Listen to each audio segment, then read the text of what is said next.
no quiero estar en los zapatos de estos hombres. Lo estuve, quizá no lo esté ahora, pero le digo al Señor que me ayude. Y le pido al Señor que nos ayude a todos nosotros, para que podamos entender lo que Jesús nos quiere enseñar a través de este episodio. No es un episodio normal o corriente. Esto sucedió en el periodo entre la resurrección de Jesús y la ascensión de Jesús. Fue una de las, dice la palabra, en las escrituras encontramos que hay unas 10 apariciones en ese periodo, cuando Jesús resucitó con cuerpo glorificado hasta que ascendió. Hay unas 10 apariciones y esta es una de ellas. Recuerde que se le apareció a una mujer, a María, allí en la tumba, a otras mujeres, se le apareció a los discípulos cuando estaba Tomás allí, otra vez a los discípulos cuando Tomás no estaba, se le apareció más de 500, se le apareció a Pablo también.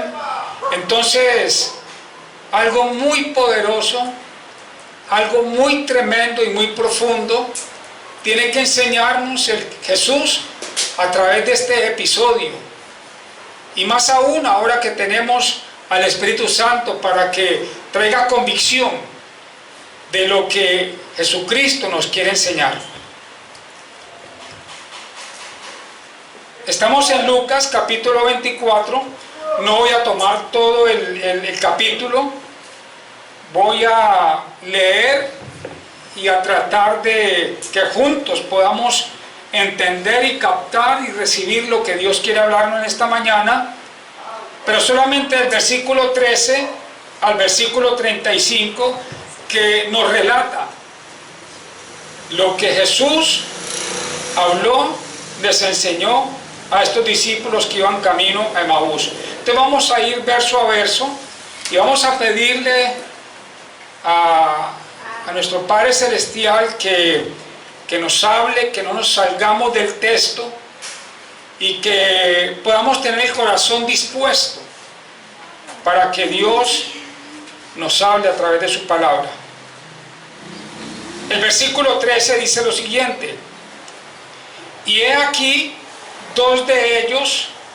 Cuando habla de dos de ellos, ya entendemos que es dos de los discípulos, no eran dos de los apóstoles, eran dos de tantos discípulos que caminaban con Jesús. Habían unos muy cercanos y otros no tanto. Parece ser que estos no estaban muy cerca a Jesús, pero habían caminado con Él, habían escuchado su predicación, habían visto los milagros. O sea, humanamente hablando, naturalmente hablando, ellos conocían a Jesús. Dice que dos de ellos iban el mismo día. ¿Cuál mismo día? Estamos hablando del primer día de la semana, el día en que Jesucristo resucitó. Ya nuestro hermano nos leyó lo que aconteció desde el primer momento en que amaneció, cuando estas mujeres fueron al sepulcro a ungir, a llevar especias aromáticas, ungüentos al cuerpo de Jesús conforme a la ley, pero no encontraron el cuerpo. Ellos escucharon lo que estas mujeres hablaron acerca de lo que sucedió, hablaron acerca de los ángeles que se les aparecieron. Sin embargo, ese mismo día ellos decidieron regresar a una aldea llamada Emaús, que estaba a 60 estadios de Jerusalén. 60 estadios, haciendo la conversión a tiempos actuales, como lo podamos entender, era aproximadamente 11 kilómetros. 11 kilómetros donde también aproximadamente podían demorar 2 horas, más o menos, en ese trayecto. Entonces, imaginémonos a Jesús 2 horas con ellos. 2 horas con ellos. Dice que en el versículo 14, que ellos iban hablando entre sí de todas aquellas cosas que habían acontecido. Había sido momentos muy difíciles, momentos muy tremendos los que ellos habían experimentado desde antes de la crucifixión, el momento en que Jesucristo iba llevado a la cruz, el momento en que Jesucristo era humillado, era golpeado, maltratado. Eran muchas las cosas que habían sucedido y ellos iban comentando lo que había sucedido. Versículo 15. Sucedió que mientras hablaban y discutían entre sí, claro, cada uno daba su punto de vista, cada uno había visto de pronto algo que el otro no había visto, y lo iban discutiendo. Y Jesús mismo se acercó y caminaba con ellos. Esto es grandioso. Meditemos en esto. Jesús mismo se acercó. Ellos iban por el camino equivocado. Habían otros que habían obedecido y estaban en el lugar esperando que algo sucediera con respecto a lo que se había profetizado de que Él iba a resucitar. Pero habían dos que no obedecieron la orden. Habían dos que iban hacia otro lugar, a un camino equivocado. Y es ahí cuando comenzamos, o yo comienzo a meditar, bueno, estos dos eran discípulos, pero iban por el camino incorrecto. Y es ahí donde a mí me da temor reverente. Tanto tiempo que yo estuve en el camino incorrecto, pretendiendo automentirme y mentirle a otros sin proponerlo de que iban en el camino correcto. Estos dos discípulos iban en el camino incorrecto. Sin embargo, Jesús fue y los buscó. Fue y se acercó a ellos. Y el versículo 16 dice: mas los ojos de ellos estaban velados para que no le conociesen. ¿Sería que estos discípulos conocían a Jesús? Naturalmente hablando, humanamente hablando, claro que lo conocían. Quizá habían comido con Él, habían visto los milagros, habían conversado con Él, habían visto la forma como Él actuaba ante ciertas circunstancias. Entonces, sí lo conocían en lo natural, sí lo conocían en esta cuestión humana, pero cuando habla de que los ojos de ellos estaban velados, está hablando de algo más profundo, está hablando de esa parte espiritual. No lo conocían. Los ojos estaban velados. Podían ver en lo natural, pero no podían ver en lo espiritual. Y yo creo que nosotros los que estamos en este lugar, tenemos que estar trasegando, o por lo menos entrando a esa dimensión de ver las cosas en la forma espiritual como Dios quiere que la veamos. Y yo no estoy hablando de que entremos a ese misticismo donde hoy dicen que ser espiritual, o sea, trae una cantidad de asuntos espirituales que no tienen nada que ver con las cosas espirituales en la cual Dios quiere que nos movamos y en lo que Dios nos quiere enseñar. Entonces yo aquí veo algo muy importante, y es lo primero que veo. O sea, todo esto es importante, pero a razón de traer y compartir con usted una enseñanza, usted puede recibir otra, otro predicador puede recibir otra, y todas pueden venir de parte de Dios. Pero hoy quiero transmitirle algo que a mí me impactó. Y en primer lugar, me impacta mucho esta parte. Los ojos de ellos estaban velados. Yo considero que es una desgracia para un creyente vivir con los ojos espirituales velados, donde no se pueda ver, o donde usted pueda ver sin claridad. Imagínese usted viendo detrás de un velo. O sea, un velo es algo que podemos ver más allá, pero vemos una sombra, pero no vemos las cosas tal y como tenemos que verlas. Y así muchas veces un creyente puede estar. Por eso vuelvo y repito, para mí es una desgracia que alguien que diga ser creyente, y más aún que lleve muchos años, y peor aún, alguien que esté al frente de una iglesia, liderando una iglesia, pastoreando una iglesia, con los ojos vendados. Y los hay por montones. Yo sé que ustedes, sin temor a equivocarme, y yo mismo como pastor, estuve muchos años de mi vida con los ojos velados, tratando de dar a conocer a un Cristo que ni yo conocía. Y como yo siempre digo, no quiero pararme aquí al frente y decir que ya lo conozco. No, me falta mucho. Ese es mi temor diario, que entre más creo que lo estoy conociendo, más entiendo que me falta conocerlo. Pero por lo menos estamos en el camino correcto, no en el camino de Emaús. Estamos en el camino correcto. Entonces lo primero, vuelvo y le repito, mis amados hermanos, los ojos de ellos estaban velados. No podemos exigirle a un impío, a un pecador, que ellos conozcan a Dios, porque de por sí ya Dios ha velado sus ojos. Es Dios quien vela los ojos del impío, del pecador, o aún de muchos que dicen ser creyentes. Es Dios mismo. ¿Con qué intención?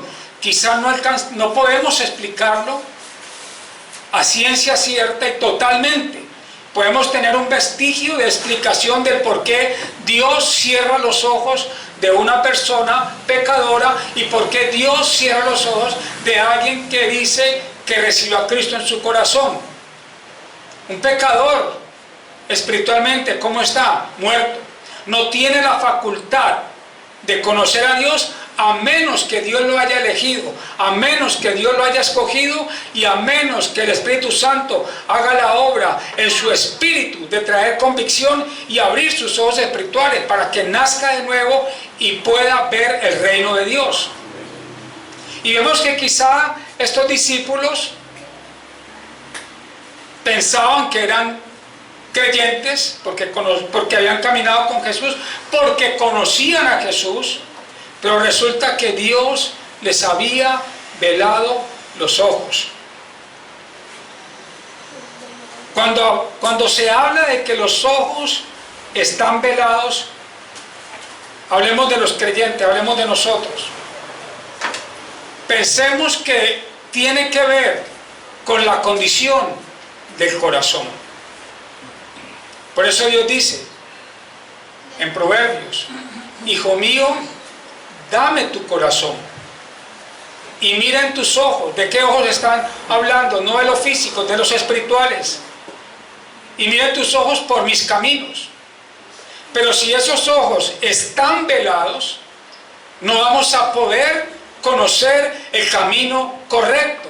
No vamos a poder recibir la dirección correcta de parte de Dios a través de la palabra. ¿Por qué? Porque tenemos un velo, porque nuestros ojos están velados. Y cuando los ojos están velados para no ver el camino correcto, para no conocer a Jesús, ¿es un problema de qué? Es un problema de corazón. Y es ahí donde muchos creyentes están. Un porcentaje muy alto tienen velos en su corazón y simplemente tienen una imagen borrosa de lo que es Jesús. Y casi siempre esa imagen borrosa de lo que es Jesús, de lo que es Dios, de lo que es el mover del Espíritu Santo, es una imagen distorsionada por sus emociones y por sus sentimientos, por su parte humana. Quiero ampliarle un poco esta parte leyendo un pasaje que nos puede explicar un poco más profundamente esta parte de los velos del corazón, y está en segunda carta a los Corintios, por favor, segunda carta a los Corintios capítulo 3, versículo 15, capítulo 3 de segunda de Corintios, verso 15.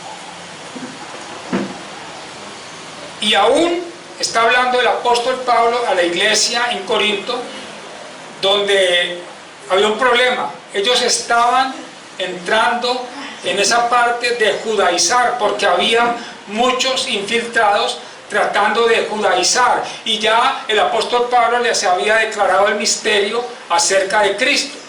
Sin embargo, él vio este problema en la iglesia. Por eso en el versículo 15 dice, leamos desde el 14, pero el entendimiento de ellos se embotó. ¿Te imaginas lo que es tener un entendimiento embotado? No hay poder humano de que alguien te explique algo de la palabra para que tú lo puedas entender, porque el entendimiento está embotado. Porque hasta el día de hoy, hablando de los judíos que querían judaizar, no de los judíos convertidos, dice, porque hasta el día de hoy, cuando leen el antiguo pacto, les queda el mismo velo no descubierto. El mismo velo no descubierto, el cual por Cristo es quitado. Ahí está una gran noticia. ¿Quién quita los velos del corazón? Jesucristo. El conocer al verdadero Cristo, el mismo Cristo que se presentó en el camino a estos discípulos que iban camino a Emaús. Y esta era una de las razones por las cuales Cristo se acercó hacia ellos. Tenían los ojos velados, pero Él se acercó ¿para qué? Para quitarles el velo.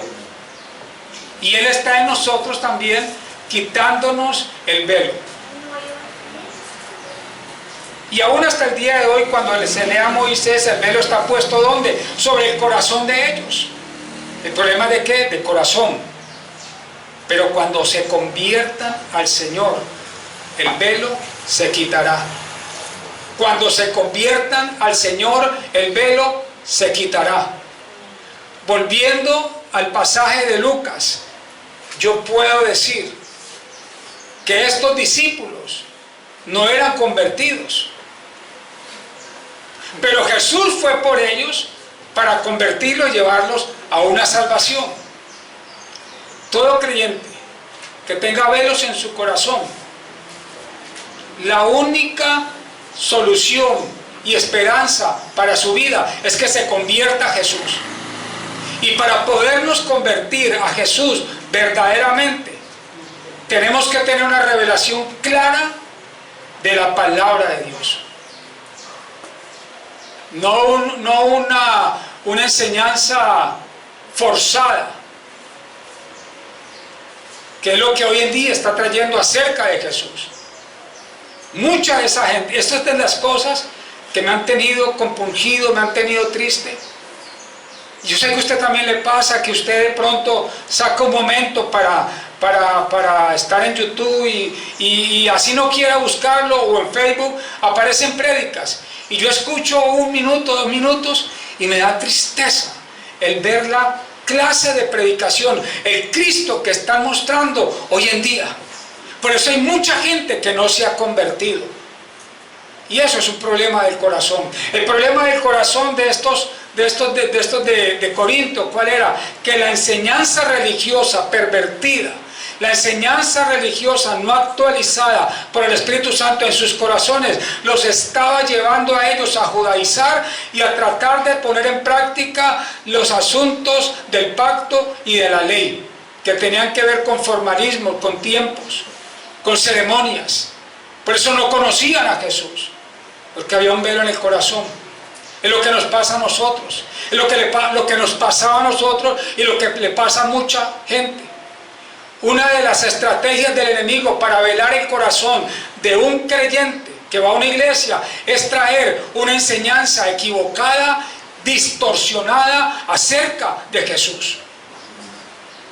A mí hace 12 años me hablaron acerca de la Reforma, un amigo mío, un pastor que hoy en día sigue en la Reforma. Cuando él comenzó a hablarme, quizá no me habló de la manera correcta, porque empezó con mucho ímpetu, con mucha fuerza. Imagínense cómo vamos a tratar de desbaratar todo un andamiaje, una estructura religiosa de años, y sobre todo que yo traía. Y él en una hora que hablamos por teléfono quería desbaratarme todo eso. Me choqué con él y lo bloqueé del teléfono.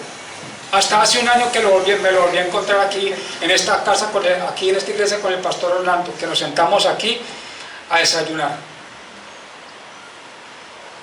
Pero ahí me di cuenta de que la religión, las enseñanzas religiosas de mis supuestos apóstoles y padres espirituales, supuestos y falsos, habían colocado un velo en mi corazón de tal forma que yo no quería recibir ninguna otra enseñanza que no tuviera nada que ver con lo que mi padre espiritual y mi apóstol me había enseñado y con lo que ellos me decían a mí que era lo que yo debía de enseñar. Y tenía un velo en el corazón como los judíos de aquel entonces. Pero los velos del corazón no solamente tienen que ver con la enseñanza doctrinal o teológica que tú has recibido. Los velos del corazón también tienen que ver con otros asuntos personales como el resentimiento. O sea, una persona resentida tiene un velo en su corazón. Una persona que está aferrada a un pecado que no quiere soltar, lo que llamamos el pecado voluntario, es una persona que tiene un velo en su corazón y eso no va a salir con liberación como muchos creen. No, es que mi hijo está en la drogadicción. No, es que mi hija está enredada en la prostitución. No, es que mi esposo. No, es que el alcohol. No, es que la droga. Entonces, ¿qué se está predicando? A un Cristo que va a traer libertad. Entonces, tráigalo y hacemos una liberación. O llevémoslo a un encuentro, a una finca, 3 días. Y después, si vuelve a recaer, que es lo más seguro, pues vamos a llevar a otro reencuentro y tras encuentro y posencuentro. Y la persona nunca va a salir de ese estado en su corazón.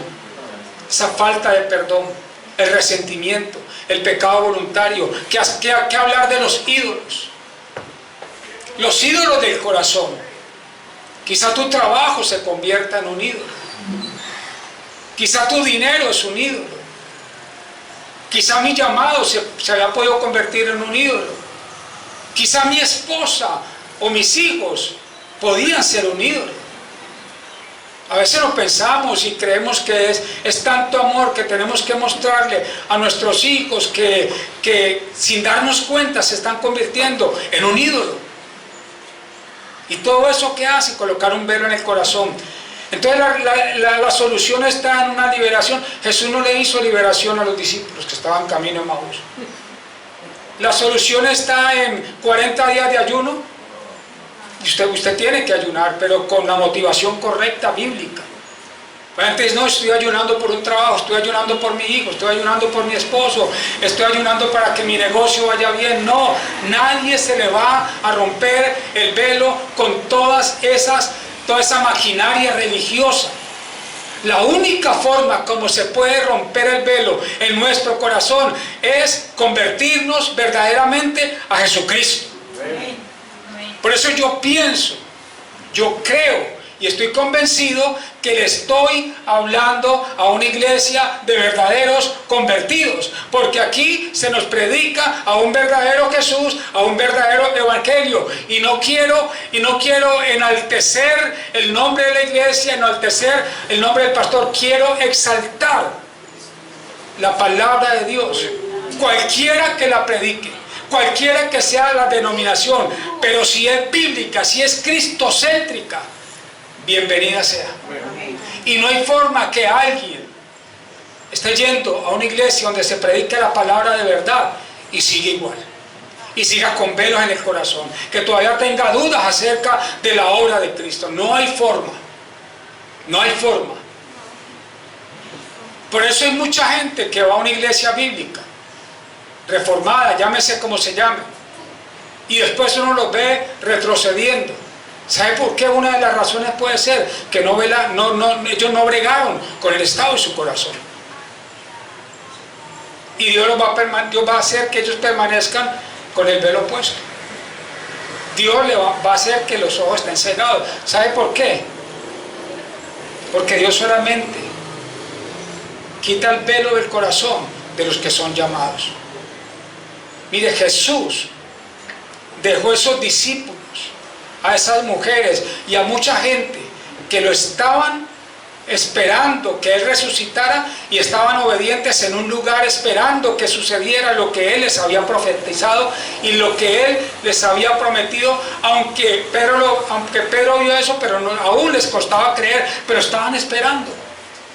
Y estos dos discípulos, cabezones, iban a un lugar equivocado. Y yo me preguntaba, yo no entiendo que es que Dios me lo habló, no, me lo preguntaba, y posiblemente creo que no esté equivocado. Pero Jesús mismo fue a buscarlos, porque Él sabía que si... No, Él sabía que tenía que buscarlos. Porque Jesús dice, ninguno de los que me diste se perdió. ¿Él por qué te buscó a ti? ¿Él por qué fue y me buscó a mí? De la forma como lo hizo. Porque yo le doy tantas gracias a Dios, vivo tan agradecido con Él, porque ahora yo entiendo que yo fui elegido, escogido por Dios, desde antes de la fundación del mundo, desde que estaba en el vientre de mi madre. Él me escogió. Él me escogió. Y me buscó de la forma, no sé cuál fue la forma como Dios te buscó a ti. Pero ¿sabes para qué en primer lugar? Para quitarte el velo. Él te quitó el velo. Él quitó el velo de nuestros corazones. Y es lo mejor que nos puede haber sucedido. Por eso es mi tristeza. Porque yo sé que en mi familia hay muchos que aún caminan con velos en el corazón. Y mi oración es que Jesús mismo vaya y tenga una experiencia con mi Jesús para que esos velos caigan. Pero nosotros no podemos esperar a que ellos tengan una aparición espiritual. Si Dios lo quiere hacer, que Dios lo haga, pero somos nosotros los que ya no tenemos el velo, los que tenemos que ir a ellos y mostrarles al verdadero Cristo. Tienes WhatsApp, tienes grupos familiares, tienes encuentros con ellos, con tantas personas, con personas que caminaban contigo en las otras iglesias. Hagámoslo con amor, con sabiduría, con prudencia, pero presentemos ese verdadero Cristo. Entiendan algo, entendamos algo, se nos ha dado un ministerio. La gente anda buscando ministerio pastoral, ministerio de alabanza, ministerio de danza, un ministerio de servicio. No, a Él nos ha dado, eso es servicio. Dios nos ha dado un solo ministerio, el ministerio de la reconciliación. Como si Dios gritara a través de nosotros, reconcíliense con Dios. Por eso tenemos que presentar al verdadero Cristo. Pero no podemos presentar al verdadero Cristo si no lo conocemos. Y no lo podemos conocer si no estamos bregando continuamente con la ayuda del Espíritu Santo, con el estado de nuestro corazón.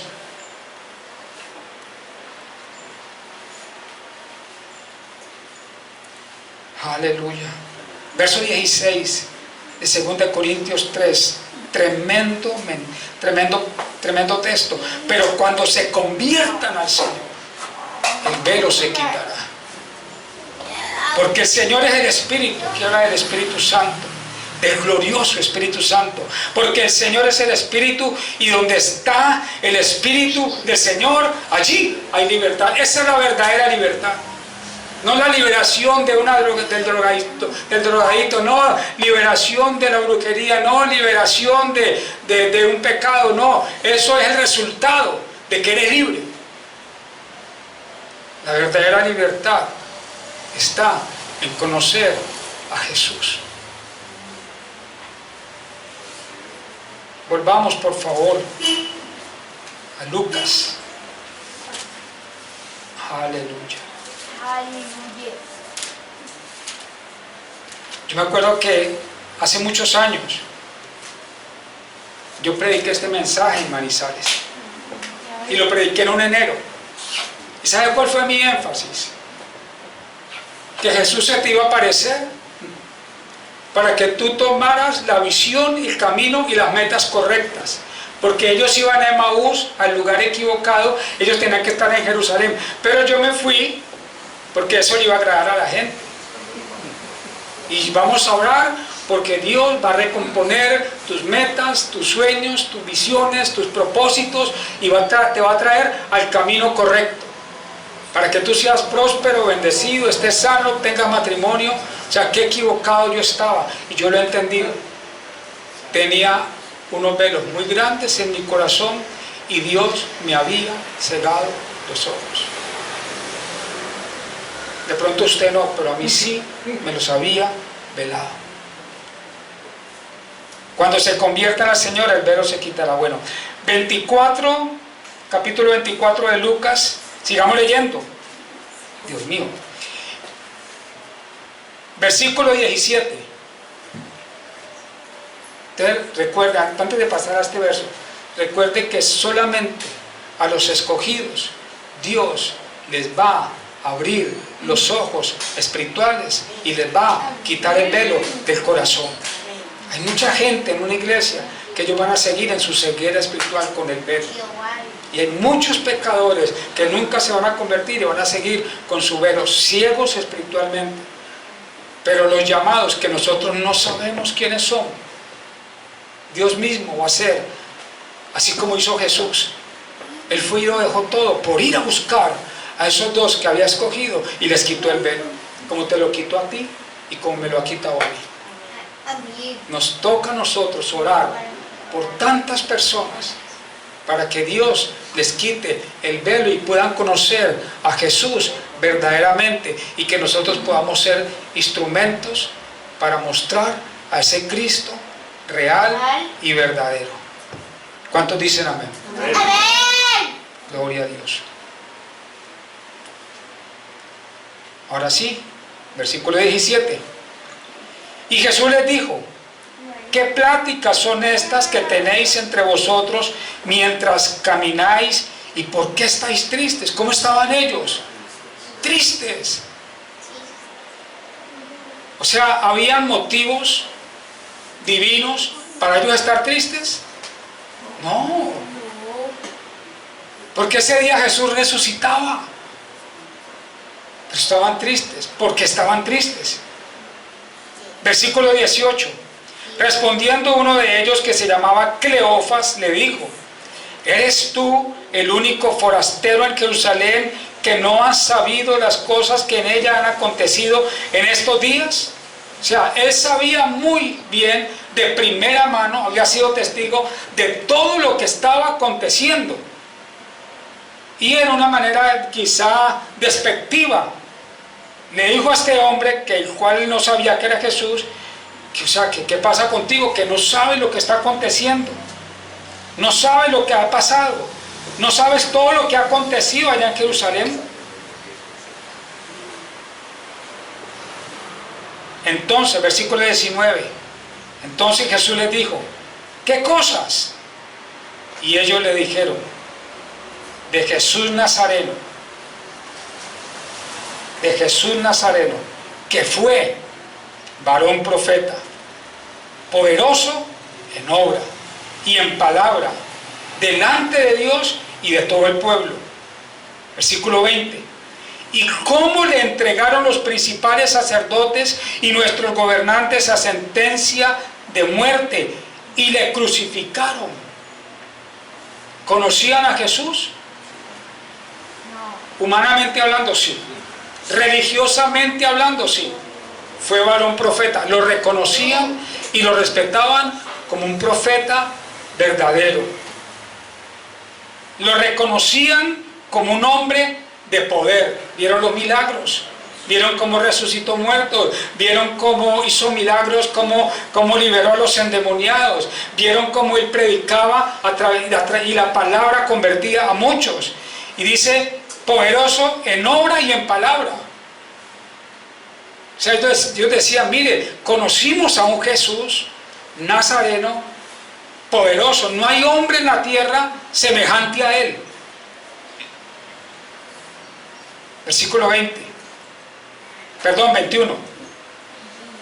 Pero nosotros esperábamos, o sea, gente sin esperanza. Él fue un varón profeta, fue un hombre poderoso, fue un buen hombre, fue todo lo que ellos decían que era Jesús, que era verdad, pero también nosotros esperábamos. Allí yo noto desilusión, tristeza. Esperábamos que Él era el que había de redimir a Israel. Y ahora, además de todo esto, hoy es ya el tercer día que esto ha acontecido. Medite un poco en la posición de estos discípulos. Estaban tristes, agobiados, sin esperanza, se sentían traicionados quizá. Tanto tiempo escuchando a este hombre, tantas promesas que nos dio, y ahora resulta que no hay nada. Volvamos a Emaús. ¿Sabe qué yo pude ver en este segundo punto? Que se lo quiero transmitir. Aquí en este pasaje, viendo la condición, la reacción de estos discípulos, yo puedo entender que ellos tenían una expectativa incorrecta acerca de Jesús. Y una expectativa incorrecta atrae una esperanza incorrecta. Ellos decían, ese Jesús poderoso, Él vino como rey. Y sabemos que es hijo de Dios.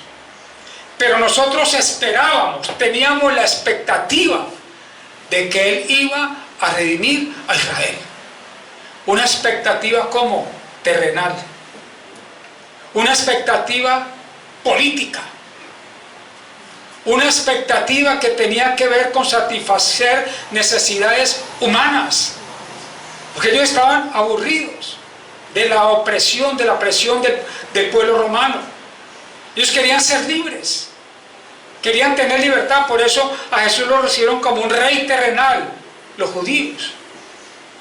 Dice, nosotros esperábamos que Él fuera el que iba a redimir a Israel, el que iba a rescatar a Israel, pero no aconteció. Mire lo que puede suceder con la expectativa equivocada de un creyente, lo que puede pasar con ellos. Por eso encontramos muchos creyentes, ¿no? Multitudes de creyentes desanimados, tristes, agobiados. Diariamente usted se los puede encontrar. ¿Qué hubo? ¿Estás asistiendo a la iglesia? No, yo ya no voy, no sé, no pasó nada conmigo. Me profetizaron tantas cosas y no sucedió.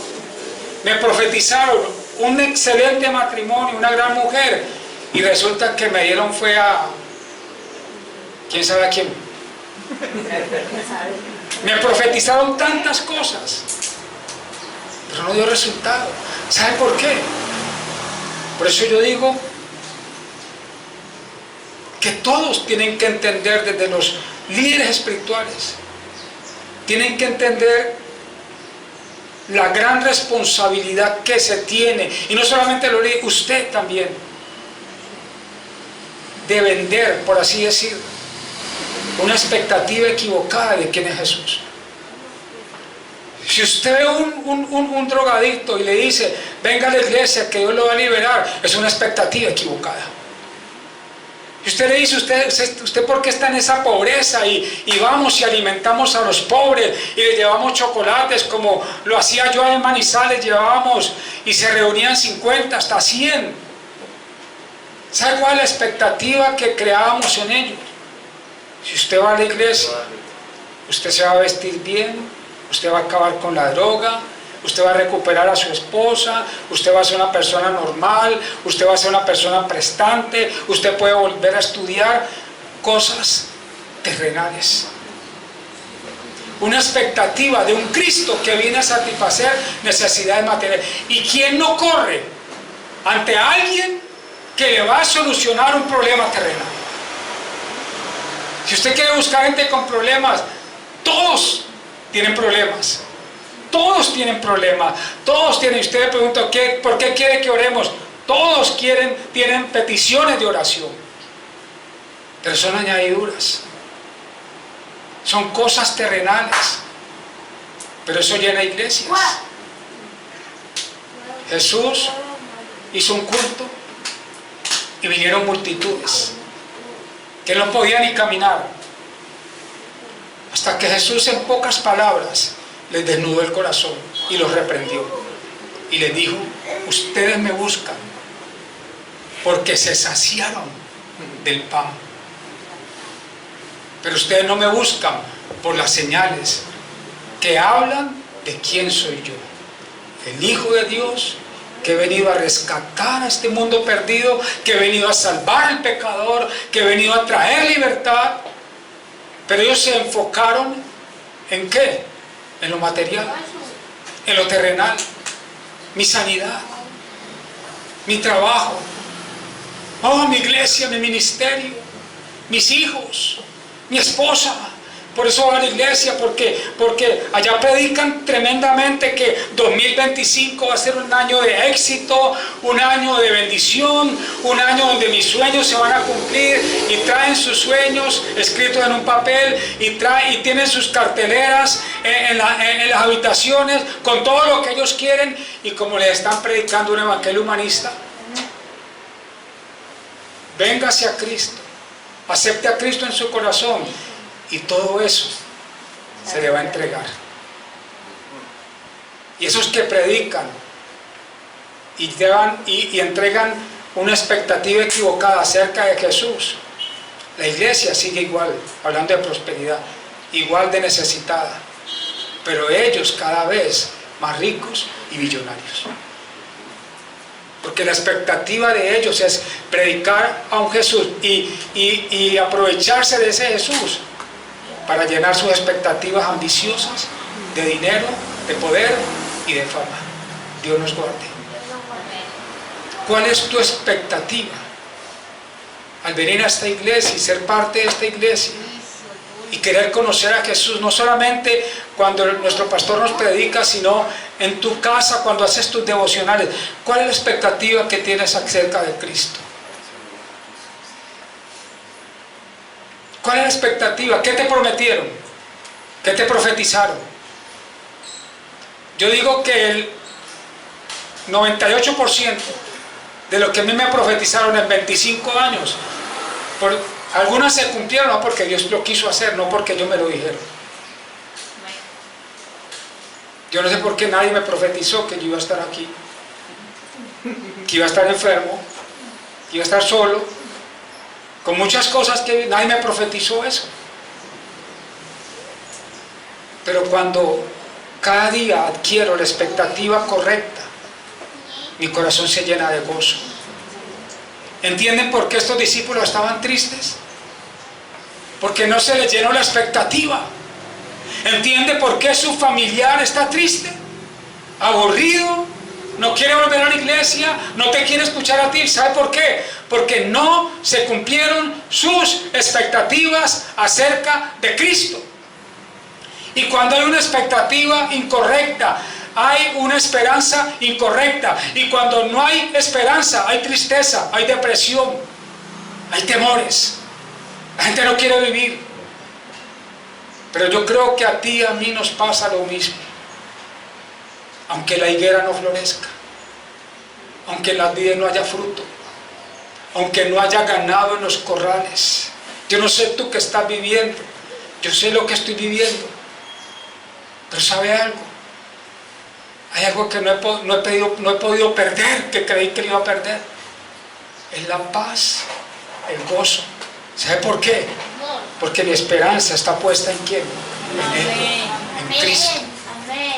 Pero ¿sabe desde cuándo? Desde cuando en mi lecho de enfermedad hace 4 años comencé a conocer al verdadero Jesús, al Jesús de las verdaderas Escrituras.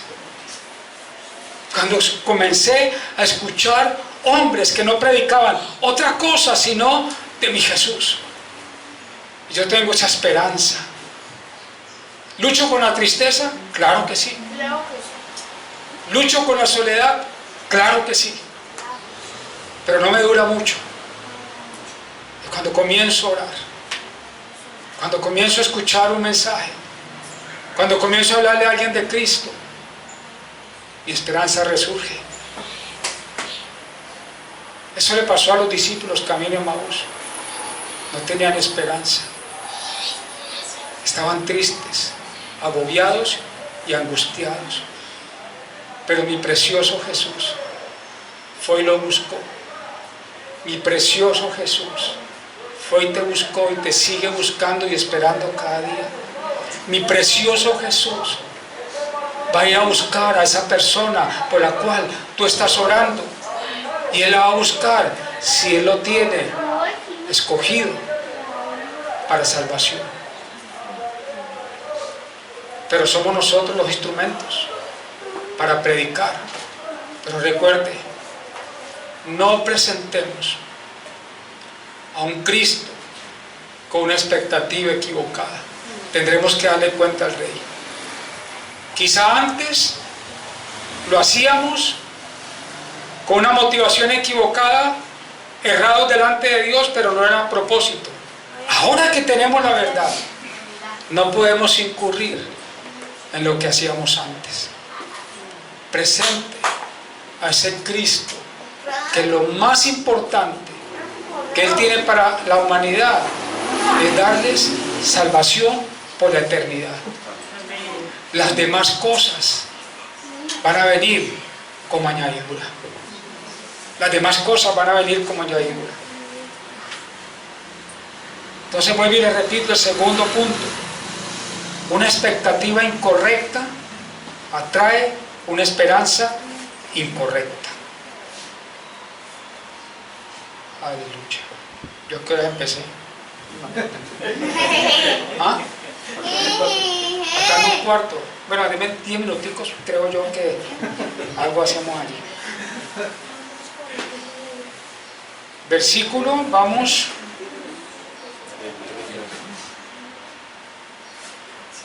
Versículo, aunque también. Bueno, versículo 22. Aunque también, aquí hay un cambio para el mensaje. Hay otro punto muy importante. Aunque también nos han asombrado unas mujeres de entre nosotros, las cuales antes del día fueron al sepulcro. Ese pasaje está muy bueno para las feministas y para los machistas. ¿A quién se le apareció primero ahí? Unas mujeres. ¿Será que están relegadas? Nunca. Que hay funciones, hay un diseño que es diferente. Tenemos que entenderlo. Aunque también nos han asombrado unas mujeres de entre nosotros, las que antes del día fueron al sepulcro, y como no hallaron su cuerpo, vinieron diciendo que también habían visto visión de ángeles, quienes dijeron que Él vive. Y fueron algunos de los nuestros al sepulcro y hallaron así como vieron, así como las mujeres habían dicho, pero a Él no lo vieron. Versículo 25. Otra intervención de mi Jesús. Entonces Él les dijo, indignado, molesto: oh insensatos y tardos de corazón para creer todo lo que los profetas han dicho. ¿No era necesario que Cristo padeciera estas cosas y que entrara en su gloria? Y comenzando desde Moisés y siguiendo por todos los profetas, les declaraba en todas las escrituras lo que de Él decían. Lo que de Él decían. Aquí encontramos muchas cosas sorprendentes y que penetran nuestro corazón. Ojalá usted lo vuelva a leer, lo lea y le pide al Espíritu Santo que le siga hablando. Hay mucho ahí en todo este pasaje. Pero vemos a Jesús haciendo un reproche. Yo entendí lo siguiente. Número 3. Jesús les reprochó la falta de entendimiento acerca de las Escrituras. Ellos conocían las Escrituras, bueno, en ese momento conocían el Antiguo Testamento, eso es lo que le enseñaban, porque ellos hablaron de los profetas, ellos hablaron de las profecías, y Jesús se atrevió a decirle, o sea, no era necesario que todo lo que les profetizaron sucediera. Desconocían la palabra. Mire, algo interesante. Unas mujeres vinieron y dijeron que se habían enterado que el cuerpo ya no estaba, que había resucitado. Y no les creyeron.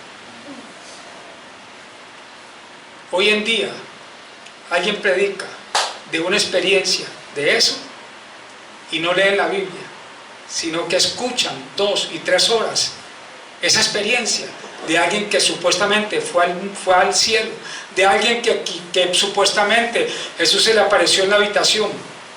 ¿Puede suceder? Claro que sí. Pero resulta que ese hombre es un adúltero y se le apareció Jesús. ¿Sabe por qué? Porque la gente quiere más experiencias que la realidad del Cristo de las Escrituras. Mire, Jesús no le reprochó en ningún momento. ¿Y por qué no creyeron si unos ángeles se le aparecieron a esas mujeres? Y esos ángeles dijeron algo, una revelación profunda. Él no les dijo eso. ¿Por qué buscáis entre los muertos al que vive? Él no les reprochó el no haber creído y obedecido a la experiencia de esas mujeres. Él no les reprochó el no haber creído en la experiencia de Pedro cuando no encontró el cuerpo de Jesús, cuando encontró el manto allí. Él no les reprochó el no haber creído al mensaje de los ángeles. Él les reprochó el hecho de no haber entendido lo que las Escrituras decían de él. Eso a mí me impactó mucho. Eso a mí me impactó mucho. Porque yo ya lo entendía, pero ahora lo asumo como una responsabilidad. Si leemos Génesis, o todo el Antiguo Pacto, de Génesis hasta Apocalipsis, si leemos el Antiguo Testamento, nuestro corazón tiene que estar centrado ¿en qué? En Jesús. Porque todo lo que el Antiguo Testamento habla es acerca de Jesús. Por eso es que es figura y sombra. Yo llevo ya bastante tiempo que las poquitas veces que me invitan a predicar, yo no voy a predicar Antiguo Testamento. ¿Pero sabe por qué? Porque tengo que reacomodar mi corazón y mi espíritu para entender el Antiguo Testamento a los ojos de lo que Cristo vino a hacer a la humanidad. Porque es que yo predicaba acerca de los héroes de la fe. Exaltábamos a Daniel. Queríamos ser como José, el Señor de la tierra, el del manto, el de la túnica de colores. Queríamos ser los libertadores como lo fue Moisés. Queríamos ser como Jonás, que Dios fue y lo sacó del vientre y predicó y la gente se convirtió. Queríamos ser David. Bueno, algunos querían ser como Salomón, pero por otra cosa, por las mil mujeres, ¿no? Pero yo predicaba acerca de los héroes, pero muy poco yo centraba la predicación o la culminaba mirando a Jesucristo. ¿Qué se está haciendo? ¿Qué estábamos haciendo? Exaltando a los héroes de la fe. ¿Y sabe qué es lo particular? Que todos ellos fallaron. Todos ellos fueron débiles. Todos ellos dejaron mal testimonio. Para que podamos entender que si leemos las Escrituras a la luz de lo que Cristo es para nosotros, y ver a Cristo representado en cada personaje, en cada acción, si lo leemos así, nuestro único héroe va a ser Jesús. Amén. Va a ser Jesús. Por eso yo no vuelvo a predicar Antiguo Testamento. porque quiero verlo de esta manera. Porque una predicación de David, de Daniel en el foso de los leones, llama más la atención. Porque todos queremos ser David, todos queremos ser Daniel, todos queremos ser José, todos queremos estos grandes hombres, héroes de la fe. Pero ¿y dónde está Jesús? Y estos discípulos se habían escuchado la palabra del antiguo pacto acerca de Jesús, pero no la entendieron. Porque ellos pensaban y creían con una expectativa equivocada de que Jesús era alguien diferente. Pero ¿dónde estaba el problema? En el corazón. Jesús les reprochó la falta de entendimiento de las Escrituras. Jesús nos va a reprochar a nosotros la falta de entendimiento de las Escrituras. No podemos tener excusas como las he tenido y las tengo yo, de que yo no leo Apocalipsis porque no lo entiendo, yo no predico Apocalipsis porque no lo entiendo. Bueno, Dios me la pasó por alto y me tiene aquí entendiendo Apocalipsis a través de las prédicas del pastor Orlando. Pero yo no quería tocar Apocalipsis, y hace un tiempo no quería tocar Antiguo Testamento. Pero tengo que entender las Escrituras desde Génesis, Apocalipsis, centrados en ¿quién? En Jesús. Ese fue el reproche de Jesús. Por eso se indignó con ellos y les dijo: insensatos y tardos de corazón para creer lo que las Escrituras hablan acerca de mí. No le reprochó, vuelvo y lo repito, el no haberle creído a las mujeres, el no haber creído en la experiencia, el no haber creído en los ángeles. No, eso no le reprochó. Le reprochó el no haber entendido las Escrituras. Por eso nuestra oración continua tiene que ser: Espíritu Santo, alumbra los ojos de mi entendimiento. Espíritu Santo, guíame. Tú eres el Espíritu de verdad, guíame para entender las Escrituras. ¿Por qué? Porque Dios nos va a demandar. ¿Qué hicimos con esta Biblia? No podemos ser selectivos. No solamente los salmos, no solamente proverbios, no solamente las cartas, no solamente los evangelios, no solamente el Éxodo. Todas las Escrituras, de tapa a tapa, tenemos que entenderla. ¿Cuántos dicen amén? Amén. Bueno, y ya son 3 punticos, finalicemos aquí. Dice comenzando desde Moisés: ¿cuánto quisiéramos que hubieran quedado escritos lo que en 2 horas Jesús les explicó acerca del Antiguo Testamento que hablaban de él? Pero de pronto lo dejó para que nosotros lo hagamos.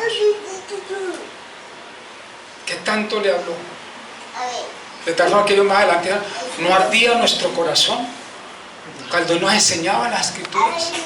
Cuando nos enseñaba el Antiguo Testamento, nuestro corazón ardía. O sea, ese hombre tenía algo diferente, él era Jesús, del que las Escrituras hablaban.